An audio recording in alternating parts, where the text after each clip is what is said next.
ইমানদারদের আল্লাহ তাআলা ডেকে বলেন, হে ইমানদারেরা, এমন একটা ব্যবসার কথা আমি তোমাদের বলতেছি, যদি ব্যবসা করতে পারো জেনে রাখবে দুজখের কষ্টদায়ক আযাব থেকে আমি আল্লাহ তোমাদের বাঁচিয়ে নিব।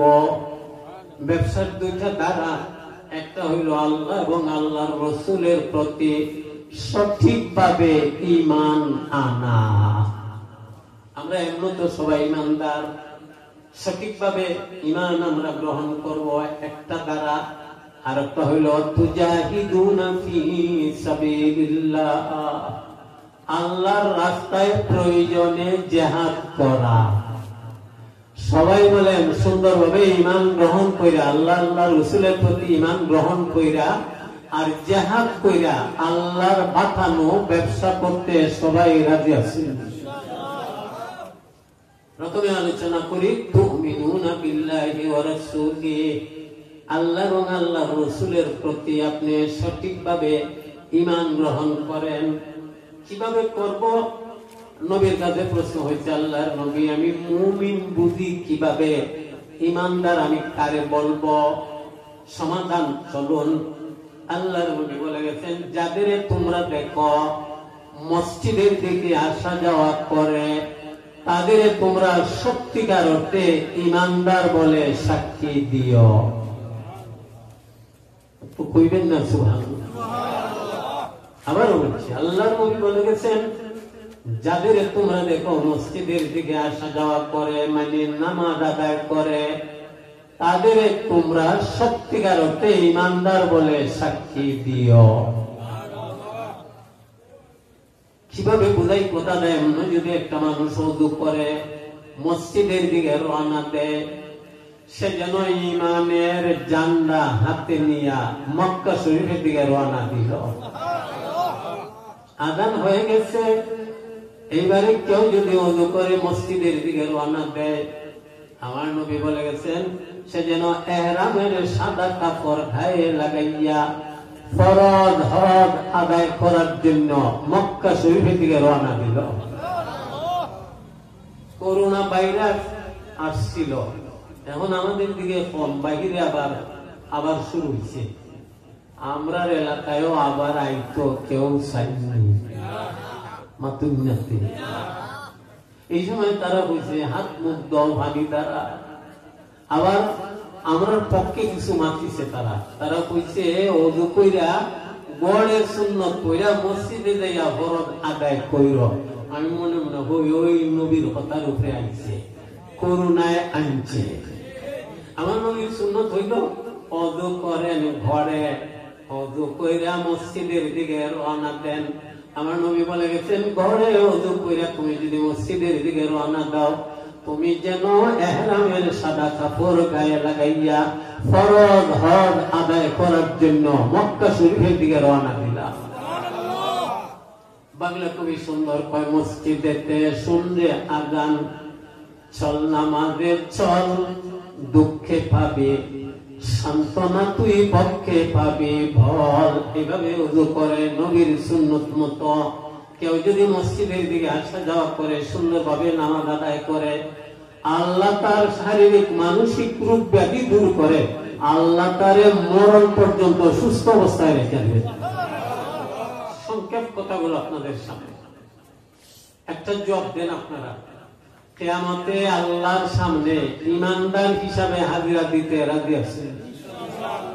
আমরা আমাদের পক্ষ থেকে কিছু বলি না। নবী বলে গেছেন, মসজিদে যাইয়া যারা সুন্দরভাবে পাঁচ ওয়াক্তের নামাজ জামাতের সঙ্গে ফারজ আদায় করবে, কাল কিয়ামতে তারা ঈমানের ঝান্ডা হাতে নিয়ে হাসরের মাঠে আল্লাহর সামনে হাজিরা দিবে।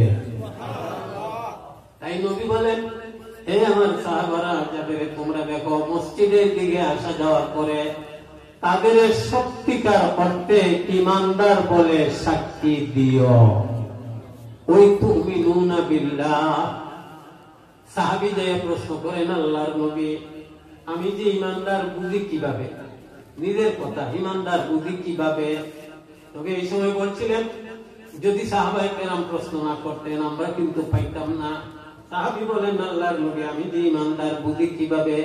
নবী বলেন ভালো কাজে নামাজ পড়তে, রোজা রাখতে, তেলাওয়াত করতে, তাসবিহ তাহলিল আদায় করতে, ওয়াজ তাফসীরে যাইতে যদি তোমার খুশি লাগে, বুঝবে তুমি একজন ঈমানদার।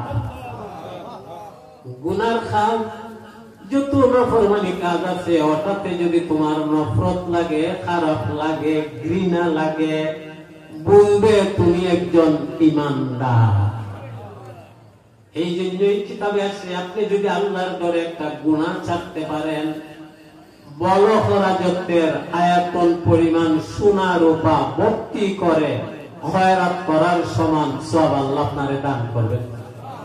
আল্লামা তানভী রাহমাতুল্লাহ আলাইহি লিখে গেছেন, আল্লাহর ঘরে একটা গুনাহ যদি আপনি ছাড়তে পারেন, 1000 রাকাত তাহাজ্জুদ নামাজ পড়ার সমান সওয়াব আল্লাহ আপনারে দান করে দিবেন। তো সাহাবীর প্রশ্ন, আল্লাহর নবী আমি ঈমানদার বুঝি কিভাবে? আমার নবী বলেন ভালো কাজে যদি খুশি লাগে, আনন্দ লাগে, খারাপ কাজে যদি নফরত লাগে, ঘৃণা লাগে, বুঝবে তুমি একজন ঈমানদার। ওই তো সত্যিকার অর্থে ঈমানদার। আরেক সাহাবী, শুধু এই বিষয়ে লম্বা কথা বলতে চলবে না, সামনে লম্বা কথা আছে। সাহাবী প্রশ্ন করেন, মাতা আকুনু মুমিনান ওয়া ফি রাওয়ায়াতিন মুমিনান সাদিকা। ও নবী আমি সত্যিকার অর্থে মুমিন কিভাবে আমি হইব জানবার চাই। নবী বলেন, ইযা আহবাবতাল্লাহ, আল্লাহকে যদি মহব্বত করতে পারো তুমি সত্যিকার অর্থে মুমিন হইয়া যাইবা।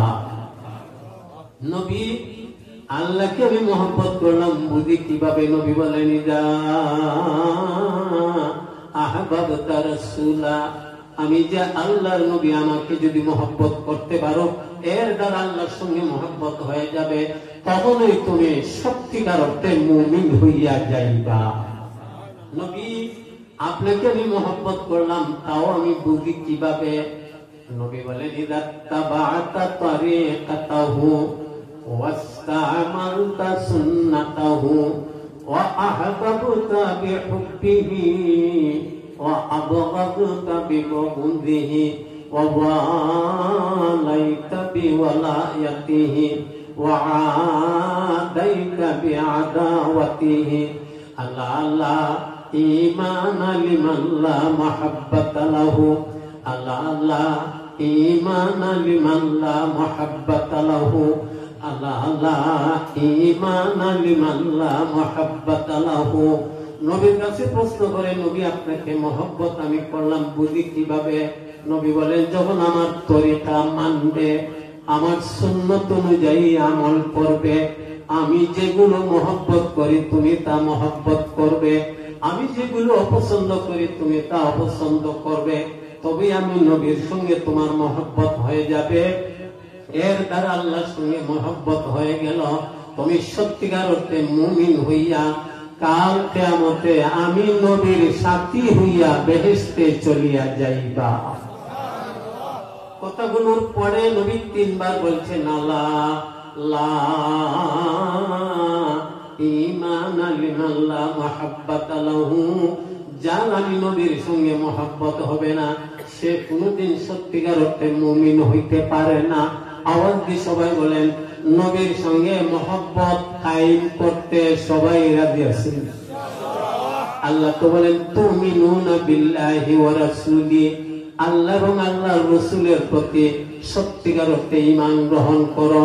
রাসূলের সঙ্গে মহব্বতের প্রমাণ হইল, আপনি যদি রাসূলের সঙ্গে কেউ বেয়াদবি করে, ব্যঙ্গচিত্র করে, আপনি ঘরে বসে থাকতে পারবেন না। এর প্রতিবাদ করা ঈমানি দায়িত্ব। দূরে কথা বলতে পারি না, ডাক্তারের নিষেধ। ইলমুদ্দিন নামক কলেজের একটা ছাত্র কলেজে লেখাপড়া করে।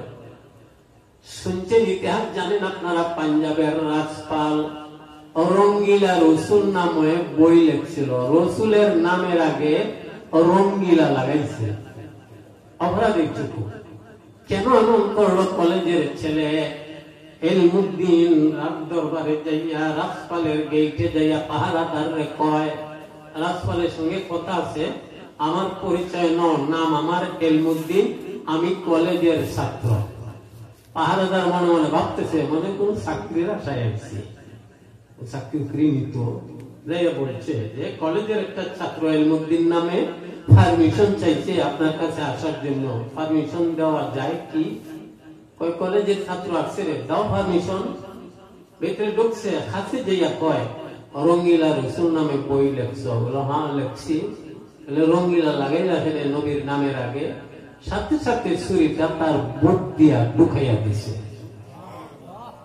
সে আর নাই, আবার ফালাই দেওয়ারও ভাবনা, সাথে সাথে স্বেচ্ছায় ধরা দিছে। পাহারাদাররা ধরছে, হাইরে রাজপাল মাইরা পালাইছে, তারে ধর বন্দিশালায় রাখা হয়েছে। মুসলমান ব্যারিস্টাররা এসে কয় এলমুদ্দিন যদি কি করছি আমার হুশ ঠিক ছিল না, আমরা ব্যারিস্টারে করে তোমারে ফাঁসি থেকে বাঁচিয়ে দিব।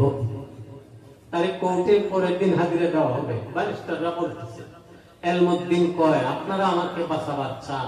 গত রাত আমি স্বপ্নে দেখলাম নবী মুহাম্মদুর রাসূলুল্লাহ সাল্লাল্লাহু আলাইহি ওয়াসাল্লাম চারো খলিফা আবু বকর, ওমর, উসমান, আলী, এই চারো খলিফাকে সঙ্গে নিয়ে আসছেন। প্রত্যেকের হাতে বেহেশতের ফুলের মালা, আসছেন আমার গলায় বেহেশতের ফুলের মালা লাগাইবেন। নবী আমাকে বলছেন এলমুদ্দিন আমার মায়ায় আমার দুশমনকে খতম করছ, আগামীকাল তোমাকে ফাঁসি দেওয়া হবে, তোমার মরতে দেরি হবে রে। তোমাকে আমার সঙ্গে পৌঁছতে, আমার সঙ্গে মহব্বত পুরোপুরি ভাবে হইতে, তোমার আত্মারা বেহেশতের বাড়িতে পৌঁছতে দেরি হবে না। এলমুদ্দিন আমার মহব্বতে তোমাকে ফাঁসি দেওয়া হবে, এই জন্য আমার চারো খলিফাকে নিয়ে আসছি, তোমার গলায় বেহেশতের ফুলের মালা লাগাইতা। এর নাম মহব্বত। মেরে মোহতারাম, পরের দিন কোর্টে যে ছেলেটা স্বীকারোক্তি দিল আমি ফোন করছি, বাঁচাবার কোনো ব্যবস্থা নাই, কোনো আইন নাই। জজ কয় যদি রে একটু কিছু পাইতাম, তুই কলেজের ছাত্র, আমি তোরে ফাঁসি দিতাম না, রায় দিতাম না। রায় দেওয়া হয়েছে, ফাঁসি দেওয়া হয়েছে। তার নামাজে জানা যায় 16 লক্ষ মানুষ শহীদ হয়েছিল। আরো আসতে বলেন সুবহানাল্লাহ। নবীর মহব্বতে জানটা দেওয়ায় লাভ হয়েছে না খাস্তা হয়েছে? 16 লক্ষ মানুষ তার নামাজে জানা যায় শরীক হয়েছিল। চিল্লাইয়া সুবহানাল্লাহ বলেন। পরামর্শ চলছে তার লাশ কোথায় দাফন করা হবে। পরামর্শে সাব্যস্ত হয়েছে নবীর মায়ায়, নবীর মহব্বতে এলমুদ্দিন আজকে জান দিল, তার লাশ কোথাও দফন করা যায় না। নবীর দেশ মদিনায়, ওখানকার জান্নাতুল বাকিয়ে যেন তার কবর হয়। আশিক তো তার বাসায় কয় হুয়ে মেরে মসকন হওয়ালিয়ে কাবা, হুয়ে মেরে মদফন দিয়ারে মদিনা। এলমুদ্দিন মনে হয় এই কবিতা পড়ছিল। আশিক কয় আল্লাহ যতদিন দুনিয়া গেছে তাকে কাবার পাশে যেন ঘরবাড়ি হয়ে যায়, মরণ যখন হয় মদিনায় যেন মরণ হয়, জান্নাতুল বাকিয়ে যেন কবর হয়। ওই এলমুদ্দিন নবীর মহব্বতে জান দেওয়ার কারণে 16 লক্ষ মানুষে তার নামাজে জানাজা পড়িয়া মদিনায় মুনওয়ারায় তার লাশ পাঠানো হয়েছে, জান্নাতুল বাকিয়ে তার কবর হয়েছে। তুমিনুনা বিল্লাহি ওয়া রাসূলিহি, আল্লাহর ভাষায় আল্লাহ বলেন সত্যিকার অর্থে আল্লাহর প্রতি ঈমান গ্রহণ করো, রাসূলের প্রতি সত্যিকার অর্থে ঈমান গ্রহণ করো। মানার মতো মানো, কিছু মানবো কিছু না তা হইতে পারে না। পুরাপুরি ভাবে যদি মানতে পারেন পৃথিবীর সকল সৃষ্টি আপনার হুকুম মানবে। একটু আওয়াজ দিস সুবহানাল্লাহ। খলিফাতুল মুসলিমিন ওমর রাদিয়াল্লাহু তাআলা আনহু বকরি রাখালি জানতেন না। বাবা বলতেন, খাত্তাব বলতেন ওমর রে বকরি রাখালি জানো না, কিভাবে সংসারে খাইবা থাকবা। ওই ওমর রাদিয়াল্লাহু তাআলা আনহু নবীজিকে পুরাপুরি ভাবে মানার কারণে পৃথিবীর 3 ভাগের 2 ভাগের রাষ্ট্রপ্রধান আল্লাহ বানাইছিলেন। মদিনায় একদিন ভূমিকম্প শুরু হয়ে গেছে, লড়া শুরু হয়ে গেছে, বৈশাল শুরু হয়ে গেছে। ওমর রাদিয়াল্লাহু তাআলা আনহু বলছিলেন, উসকুত, হে ভূমিকম্প শান্ত হইয়া যা। এখানে দ্বীনের নবী মুহাম্মদ সাল্লাল্লাহু আলাইহি ওয়াসাল্লাম আরামে আছেন। নবীজি যে কবর আজকে শায়িত আরামে আছেন। নবীজির শরীর মুবারকের সঙ্গে কবরের যে মাটি লাগানো আছে, ফতোয়ায়ে শামীর বর্ণনা, ওই মাটির দাম আল্লাহর আরশের চেয়ে অনেক বেশি। আরে ভূমিকম্প, নড়াচড়া করো না, নবীর কষ্ট হবে বলছিলেন। উসকুত, সাথে সাথে ভূমিকম্প নীরব হয়ে গেছে। আজও পর্যন্ত মদিনার এরিয়ার ভিতরে ভূমিকম্প হয় নাই। মেরে মুহতারাম, একদিন মদিনার এক চিল্লা দ্বারা আগুন বাহির হয় শুরু হয়ে গেছে। ওমর রাদিয়াল্লাহু তাআলা এক সাহাবীকে নাম ধরে বললেন, এরে সাহাবী, চতুর্দিকে আগুন ছড়ায় পড়ছে, লাঠি দ্বারা আগুন গুলোকে যেদিকে বাইর হয়েছে ওখানে ঢুকাইয়া একটু মাটি দিয়া আসো, আগুন যেন আর কোনদিন বাহির হয় না। তুমিনুনা বিল্লাহি ওয়া রাসূলিহি, আল্লাহর রাসূল আল্লাহ বলেন, ব্যবসার একটা দ্বারা হইল সত্যিকার অর্থে আল্লাহর প্রতি ঈমান গ্রহণ করেন, নবীর প্রতি ঈমান গ্রহণ করেন।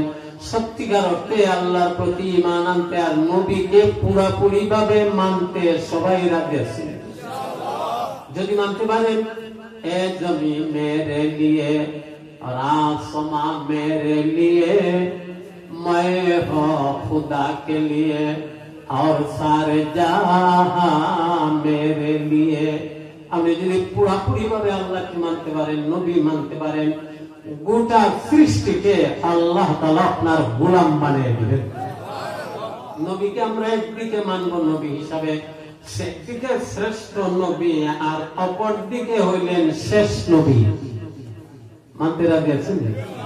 নবী শ্রেষ্ঠ নবী, নবী আমাদের শ্রেষ্ঠ নবী, আমরা হইলাম শ্রেষ্ঠ নবী, শ্রেষ্ঠ উম্মত। চিৎকার দিয়ে আলহামদুলিল্লাহ বলেন।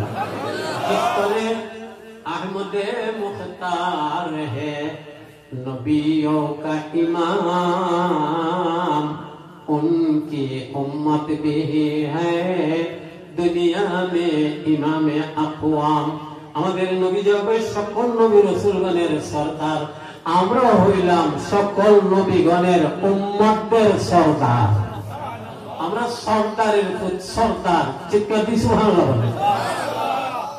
আলা হাদরামি রাদিয়াল্লাহু তাআলা আনহু মাননে ওয়ালা সাহাবী 4000 সৈন্যদের সঙ্গে নিয়ে রওনা দিয়েছেন। কিছুক্ষণ যাওয়ার পর সৈন্যরা বলে, সেনাপতি, পানি তো নাই, কি করা যায়? উনি বলেন, চিন্তারও কারণ নাই। মাধ্যম হিসাবে, ওসিলা হিসাবে 2 রাকাত সালাতুল হাজত নামাজ পড়ে 4টা শব্দ দ্বারা দোয়া করছিলেন, ইয়া হালিম, ইয়া আলিম, ইয়া আলী, ইয়া হাযীম। কিছু দোয়ার আলফাজ আছে আমরা জানি না, যে আলফাজ গুলো বললে যার ভিতরে ইসমে আযম আছে, আমি বলি আল্লাহর আরশে যাইয়া যেন ধাক্কা দেয়। আল্লাহ বলেন, ব্যাপার কি রে, তাড়াতাড়ি ফল দিয়া দাও। এই বলে দোয়া শুরু করলেন, ইয়া হালিম, ইয়া আলিম, ইয়া আলী, ইয়া হাযীম। দোয়া থেকে হাত নামাবার আগে আগে তাদের যেই পরিমাণ পানির প্রয়োজন, এই পরিমাণ পানি আল্লাহ মেঘ আকারে তাদের কাছে পাঠিয়ে দিয়েছে। পানির জরুরত পুরা হয়ে গেছে। ওয়াটার দিলেন, সামনে চলো। চলতে চলতে সমুদ্র সামনে পড়ে গেছে। এবারে সেনাপতির অর্ডার, সমুদ্র পাড়ি দিয়া ওপারে যাইতে হবে। সৈন্যরা কয়, যাওয়ার তো কোনো ব্যবস্থা নাই। বলে, ব্যবস্থার চিন্তা করো না, দোয়া করো, আমি করছি। সুবহানাল্লাহ বলেন।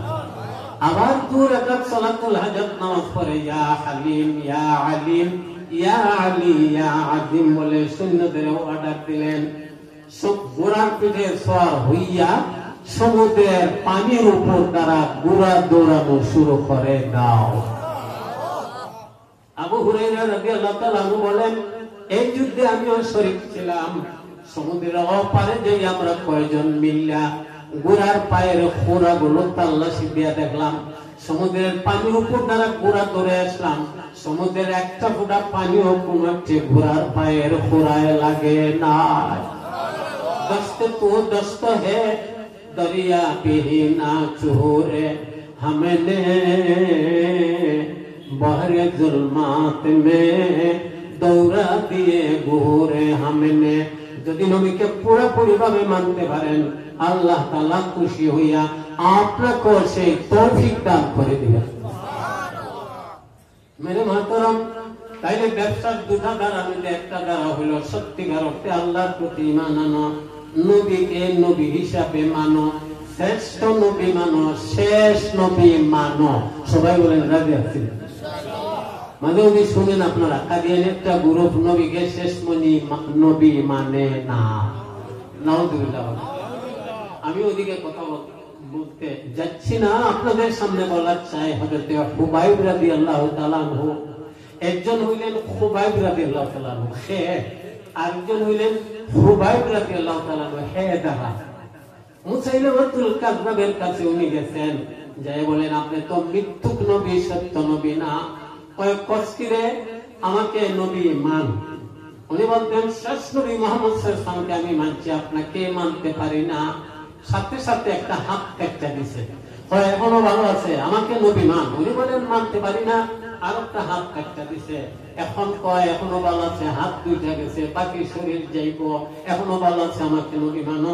সাহাবী বলেন হইতে পারে না, আমি নবীকে নবী মানছি, কখনো আপনাকে নবী মানতে পারি না।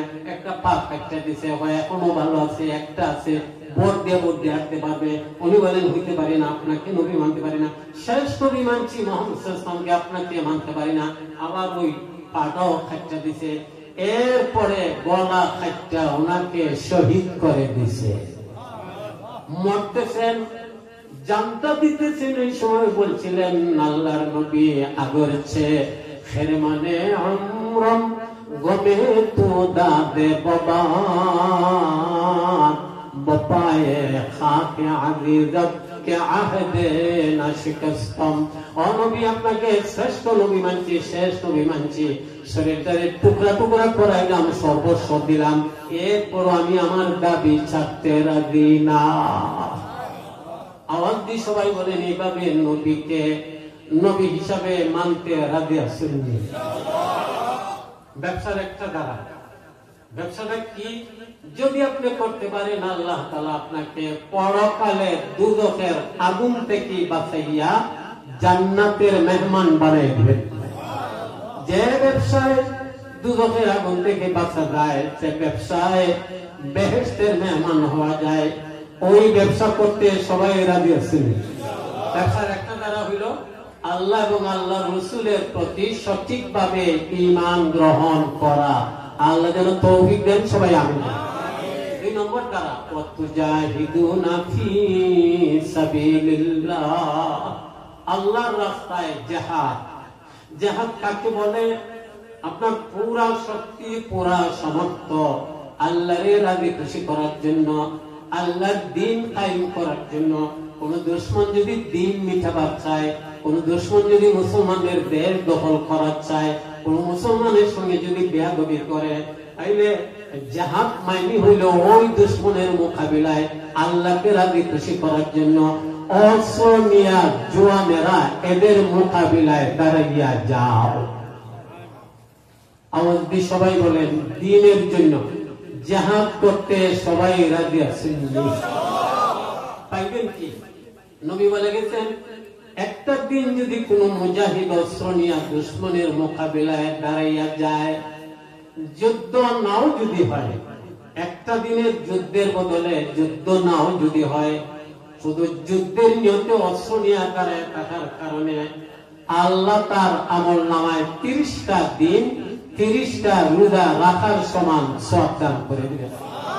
আমার নবী বলে গেছেন, একটা রাত কোন মুজাহিদ আল্লাহকে রাজি খুশি করার জন্য, আল্লাহর দ্বীনের জন্য অস্ত্র নিয়ে যদি দুশমনের মোকাবিলায় দাঁড়ায় যায়, যুদ্ধ নাও যদি হয়, আমার নবী বলে গেছেন আল্লাহ তাআলা খুশি হইয়া একটা রাতের বদলে তার আমল নামায় 30টা রাত দাঁড়াইয়া দাঁড়াইয়া তাহাজ্জুদ নামাজ পড়ার সমান সওয়াব দান করে দিবেন।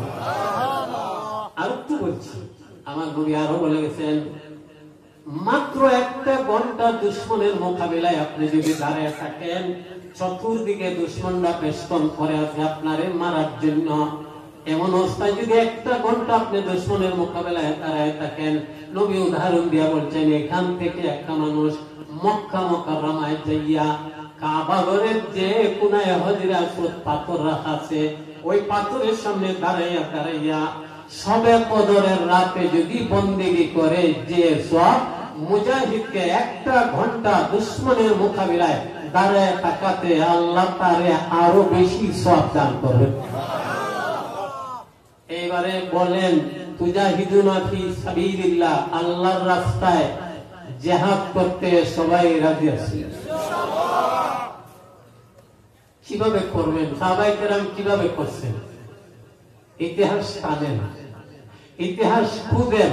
হারিস ইবনে উমর আবদি রাদিয়াল্লাহু তাআলা কে নবী কালিমার দাওয়াত দিয়া, ঈমানের দাওয়াত দিয়া রোম সম্রাট হিরকাল, যাকে বলে হিরাক্লিয়াস, তার দিকে পাঠিয়ে দিয়েছেন। আর রাস্তায় তার এক গভর্নর সুরাহবিল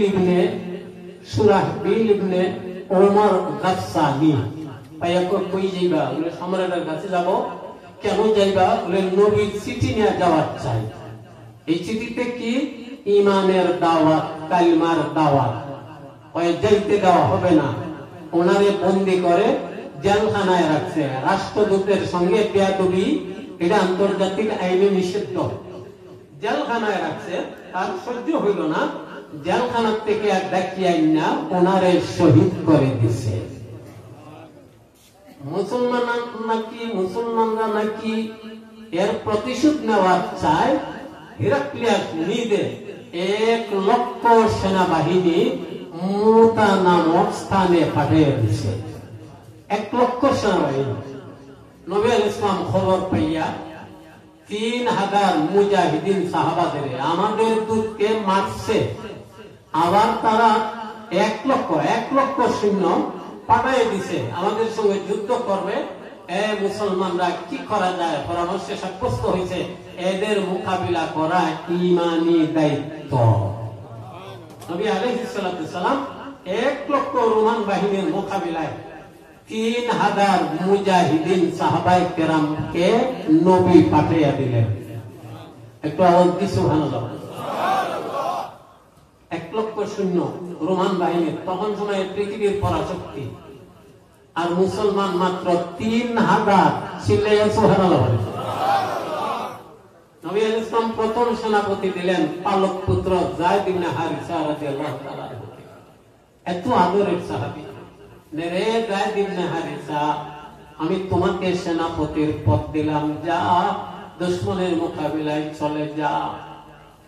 আবার নবী বললেন, যায়েদ ইবনে হারিসা যদি শহীদ হইয়া যায়, আমার চাচাতো ভাই জাফর ইবনে আবি তালিব সেনাপতি হবে। আমার চাচাতো ভাই জাফর ইবনে আবি তালিব সেও যদি শহীদ হইয়া যায়, আব্দুল্লাহ ইবনে আবি রাওয়াহা সে হবে সেনাপতি। সেও যদি শহীদ হইয়া যায়, আমি ভবিষ্যৎবাণী হিসাবে বললেন, মুসলমানেরা যাকে সেনাপতির পদ দিবে, আমি নবী বললাম তার হাতেই মুসলমানদের আল্লাহ জয়ী বানিয়ে দিবেন। সবাইকে বললেন চলে যাও। হৃদয় বিদারক ঘোষণা। আব্দুল্লাহ ইবনে যায়েদ ইবনে হারিসা রাদিয়াল্লাহু তাআলা তৈয়ার হয়ে গেলেন। জাফর ইবনে আবি তালিব রাদিয়াল্লাহু তাআলা বললেন, নবী একটু সময় আমাকে দেন। কেন? আমি বাড়িতে কি যাইয়া আপনার কথা অনুযায়ী আমি বুঝতেছি শহীদ হয়ে যাব, আমি চিরবিদায় নিয়ে আসি। বাড়িতে গেলেন, স্ত্রীকে বললেন নবীর ওয়ার্ডার জিহাদে যাওয়ার জন্য। স্ত্রী কয়, স্বামী জিহাদের পথে কেউ যদি চলে, দোয়া করলে তার দোয়া সাথে সাথে কবুল হয়ে যায়। আসুন আমরা একটা দোয়া করি, চিল্লিয়ে সুবহানাল্লাহ। দোয়া চলছে। জাফর ইবনে আবি তালিব কিছু কথা বলেন, স্ত্রী আমিন বলেন। স্ত্রী কথা বলে, স্বামী আমিন বলেন। এক পর্যায়ে বললেন, আল্লাহ আমার স্বামীকে বড় একটা দুশ্মনের মোকাবেলায় রেখে দিয়ে এরপরে জয়ী বানাইয়া আমার সামনে আবার ফেরত পাঠাইয়া। জাফর ইবনে আবি তালিব বিষয়ে তলোয়ার দ্বারা স্ত্রীর হাতে আঘাত করছিলেন। আরে নবী বলেন আমি শহীদ হয়ে যাব, আর তুমি তো ফিরে আসতাম, হইতেই পারে না। ছোট্ট ছোট্ট দুইটা ছেলে বাবার দুই উঠে বসছে, আব্বা কই যাবে, আব্বা কই যাবে, মোতা নামক জায়গায় তাই বলে। এরা তো আর বুঝে না কেন যাবেন, বুঝতে পারেন না। আব্বা কোনো কথা নাই, আপনি যখন ফিরে আসবেন, সামনে আমাদের ঈদ আসতেছে, আমাদের জন্য ঈদের নতুন পোশাক নিয়ে আসবেন। এদের সান্ত্বনা দিয়ে চলে গেছেন। উনি জিহাদের ময়দানে যাইয়া যায়েদ ইবনে হারিসা রাদিয়াল্লাহু তাআলা আনহু শহীদ হয়ে গেছেন। আব্দুল্লাহ ইবনে জাফর রাদিয়াল্লাহু তাআলা আনহু জামদা হাতে নিছেন, ডান হাত দ্বারা ইসলামের পতাকা ধরছেন, দুশমনেরা ডান হাত কাটতে দিছে। বাম হাত দ্বারা ধরছেন, বাম হাত কাটতে দিছে। দুই আঁচুর দ্বারা ধরছেন, দুইটা টেঙ্গো খাইতে দিছে। দুপায়ের দাঁত দ্বারা খামর দিয়া ধরছেন, গলাটাও খাইতে দিছে। ওদিকে আল্লাহ তাআলা জিহাদের ময়দানের নকশাটা নবীর চোখের সামনে সব পর্দা সরাই দিয়েছেন। নবী বলেন, এই হইতেছে রে সাহাবায়ে কেরাম আমার মুজাহিদিনদের সঙ্গে ঘটনা। নবী আরো বলেন, আমি দেখতেছি জাফর ইবনে আবি তালিব দুইটা হাত আল্লাহর রাস্তায় শহীদ করানোর কারণে আল্লাহ দুইটা হাতের বদলে দুইটা স্বর্ণের পাখা দান করছেন। আমার চোখে আমি দেখছি, আল্লাহ আমাকে দেখাই দিয়েছেন আমার চাচাতো ভাই জাফর ইবনে আবি তালিব স্বর্ণের দুইটা পাখা নিয়া বেহেশতের যথায় তথায় উড়িয়া বেড়াইতেছে। আব্দুল্লাহ ইবনে রাওয়াহা রাদিয়াল্লাহু তাআলা হৃদয় বিদারক ঘটনা শুনে রাখবেন। সাহাবায়ে কেরাম কি করে গেছেন, ওয়া তুজাহিদুনা ফি সাবিলিল্লাহ। আব্দুল্লাহ ইবনে আবি রাওয়াহা রাদিয়াল্লাহু তাআলা মাত্র বিয়ে করছেন, এখনো বউয়ের সঙ্গে দেখা হয় নাই। নবী আমাকে একটু সুযোগ দেন, স্ত্রী থেকে বিদায় নিয়ে আসি। নবী বললেন, যাও যাও, তবে দেখো জিহাদের পথে যেন বাধা আসে না। করে না দুইটা বাইরে থেকে আওয়াজ শুরু করলেন, স্ত্রী সুন্দর জায়গা তোমাকে বিয়ে করছিলাম, বড় আশা ছিল তোমাকে নিয়ে ঘর সংসার করব। নবী বলছেন জিহাদে যাওয়ার জন্য আবার আমি শহীদ হয়ে যাব। স্ত্রী গো খুশি মনে আমাকে তুমি বিদায় দাও।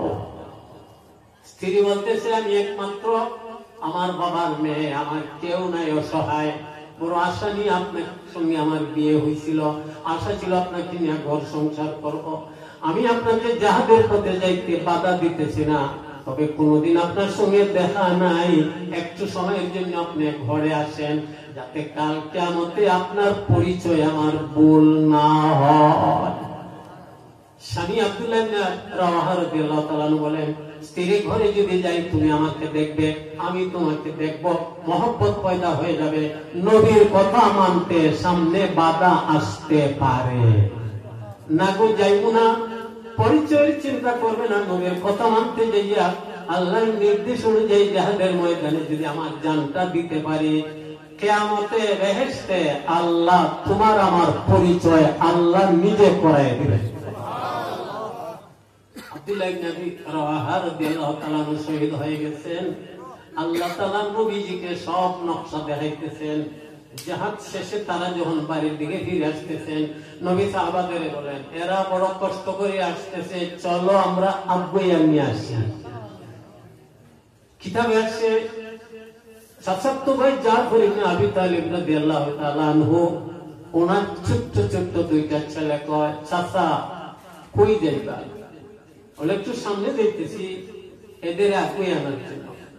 এরা কয়, আমরা আব্বাও তো গেছে জিহাদে, আমরা বলছিলাম আমাদের জন্য যেন ঈদের পোশাক নিয়ে আসেন, চাচা আমাদেরও সঙ্গে নিয়ে যান, আমরা দেখবো আব্বা আমাদের জন্য ঈদের পোশাক আনতেছেন কিনা। নবী নিজের সোয়ারির উপরে দুইটা ছেলেকে উঠাইয়া মাথায় হাত জুড়াইছিলেন আর বলছিলেন, তোমাদের আব্বা নাই রে দুনিয়ায়, আমি নবী তোমাদের আব্বা হইয়া গেলাম। ঈদের পোশাকের চিন্তা করি না, আমি নবী তার ব্যবস্থা করব। চিৎকার দিয়ে সবাই সুবহানাল্লাহ বলেন। ও তুজাহিদুনা ফি সাবিলিল্লাহ, ব্যবসার 2 নম্বর দ্বারা আল্লাহর রাস্তায় জিহাদ করো, প্রয়োজন যদি হয়। সবাই রাজি আছেন? জিহাদের পথে একটা মানুষ যখন ঘর থেকে বাইর হয় তখন থেকে নিয়ে আবার ঘরে ফেরা পর্যন্ত যে দোয়াটা করবে তার দোয়ার সাথে সাথে আল্লাহর কাছে কবুল হয়ে যায়। মেরে মুহতারাম, আমর ইবনে জামুহ রাদিয়াল্লাহু তাআলা ল্যাংড়া সাহাবী, উহুদের যুদ্ধের ঘোষণা চলতেছে। উনি স্ত্রীকে বলতেছেন আমি জিহাদে যাব। স্ত্রী কই আপনি ল্যাংড়া খেলে যাইবেন? বলে না, আমার মন চায় চলে যাব। ঘর থেকে বাইরে হচ্ছিলেন আর দোয়া করছিলেন, আল্লাহ সবাই তো আমাকে নিতে চায় না, আমি ল্যাংড়া। বলে আল্লাহ আমার মন চাইতেছে জিহাদের ময়দানে যাইয়া শহীদ হয়ে যাব, আল্লাহ আমাকে 3য়বার বাড়ির দিকে ফিরে আনবেন না। নবীর কাছে যাইয়া বলেন নবী আমাকে পারমিশন দেন। নবী বলেন তুমি মাগুর ল্যাংড়া পা, তুমি কেন জিহাদে যাবে? অন্যরা যারা সুস্থ ভালো আছে তারা যাবে। সাহাবী সময় বলছিলেন আল্লাহ লা আরজু, আল্লাহর কসম আমার বড় আশা আমি জিহাদের ময়দানে দুশমনের মোকাবিলায় শহীদ হইয়া ল্যাংড়া 2টা পা দ্বারা যেন বেহেশতে ঘোরাফেরা করতে পারি। জিহাদের ময়দানে উনি শহীদ হয়ে গেছেন। স্ত্রী যাইয়া উনার লাশ উটের পিঠে উঠাইয়া বাড়ির দিকে টানতেছেন আনার জন্য। উট জিহাদের ময়দানের দিকে যায়, বাড়ির দিকে আসে না। নবীর কাছে এসে বলেন নবী চাইলাম স্বামীর লাশ বাড়ির দিকে নিব, লাশ তো বাড়ির দিকে নিয়ে যায় না, খালি ময়দানের দিকে দৌড়ে। নবী বলছিলেন ঘর থেকে যখন বাইরে ছিল কোন দোয়া করছিল? বলে হ্যাঁ দোয়া করছিলেন আল্লাহ আমি যেন শহীদ হই, বাড়িতে যেন ফিরে না আসি। নবী বললেন কিয়ামত পর্যন্ত যদি উটের লাগাম দইরা টানো তোমার স্বামীকে বাড়ির দিকে নিতে পারবে না, কারণ তার দোয়ার সাথে সাথে আল্লাহর কাছে কবুল হয়ে গেছে। আওয়াজ দিয়ে সবাই বলেন প্রয়োজন হইলে জিহাদ করতে আল্লাহর রাস্তায় আল্লাহর কথা অনুযায়ী ব্যবসা করতে রাজি আছে। ব্যবসা দ্বারা দুনিয়ার ব্যবসা করে জান লাগে, মালও লাগে। ও কম দামি মাল দূর থেকে আনতে হয়, সময়ও খরচ হয়, জানেরও কষ্ট আছে, মালও লাগে। আল্লাহ বলেন তোমরা ঈমান এবং জিহাদের ব্যবসা করো, এখানে জান লাগবে, মাল লাগবে, এর বদলে আমি তোমাদের দুজখের আগুন থেকে বাঁচাইয়া আমি তোমাদের ঠিকানা জান্নাতে বেহেশতে করে দিব। এমন কি নবী বলে গেছেন একলা মানুষ তার যখন জিহাদের ময়দানে জানটা বাহির হয়, জানটা বাহির হইতে দেরি হয়, তার আত্মাটা বেহেশতের সবুজ রঙের পাখির পিঠে সওয়ার হইয়া বেহেশতে পৌঁছতে দেরি হয় না। কোন ভাষায় বলি আপনাদের? রোমান বাহিনীর 10 জন মুজাহিদ সাহাবাদের বন্দী করে নিছে।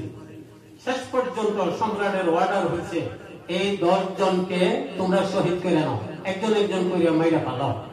10 নম্বরে যার সিরিয়াল এর 10 নম্বরে মারা হবে। দেখতেছে যখন যাকে শহীদ করা হয় আল্লাহ তার জন্য আসমানের দ্বার খুলে দেন, আর আসমান থেকে বেহেশতের হুরেরা ফান্তা হাতে নিয়ে আসে, বেহেশতের রুমাল নিয়ে আসে। যখন তাকে শহীদ করা হয় বেহেশতের রুমাল দ্বারা তার আত্মাটারে বেষ্টন করে আতর গোলাপ লাগাইয়া আসমানের দিকে নিয়ে যায়।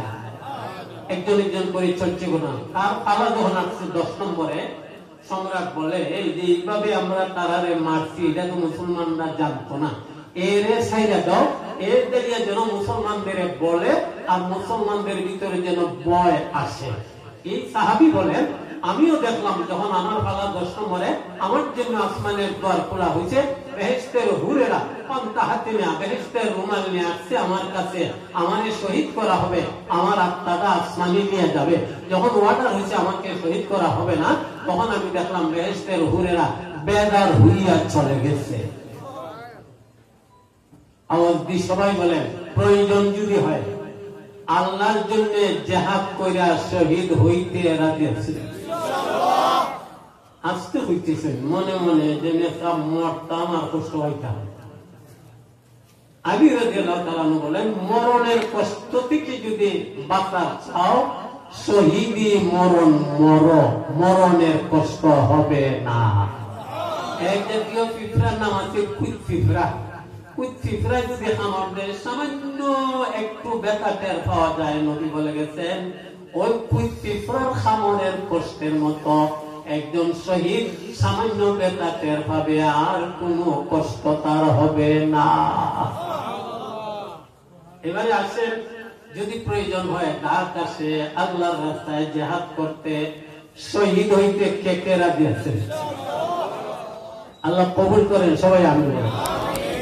যদি ডাক না আসে, নবী বলে গেছেন সত্যিকার অর্থে কেউ যদি জিহাদের নিয়ত করে নেয়, শহীদ হওয়ার নিয়ত করে নেয়, যেভাবে আপনারা করলেন, আমি বলেন জিহাদের ডাক আসলো না, শহীদ হইল না, ঘরে পড়েছে মরল, আল্লাহ তার নিয়তের বদলে পুরা শাহাদতের সওয়াব দান করে দিবেন। সর্বতে সুহদ শাহাদত নুওয়াসিম, খেলাতে রাহে সাআদত কুওয়াসিম। আল্লাহ তাআলা আমাদেরকে যেন শাহাদতের সওয়াব, জিহাদের তামান্না আল্লাহ যেন আমাদের অন্তরে ঢেলে দেন। প্রয়োজন যদি হয় জান দেওয়ার জন্য, আমরা যেন আল্লাহর রাস্তায় শহীদ হতে পারি, আল্লাহ যেন আমাদের তৌফিক দেন, সবাই আমিন বলেন। আল্লাহ বাতানো দুটা কাজ, একটা হলো ঈমান আল্লাহ এবং আল্লাহ রাসূলের প্রতি, আর একটা হলো আল্লাহর রাস্তায় যারা সুন্দরভাবে জিহাদ করবে, আল্লাহ তাদের বিনিময়ে গুনাহ খাতা মাফ করে পরকালে দুজখের আগুন থেকে বাঁচাইয়া আল্লাহ তাদের ঠিকানা জান্নাতে বেহেশতে করে দিবেন। আল্লাহ যেন আলোচ্য আয়াতের উপরে যাই অল্প সময় বলছি, আমাদের যেন সহিহ বুঝ দেন, সবাই আমিন বলেন, আরো জোরে আমিন বলেন।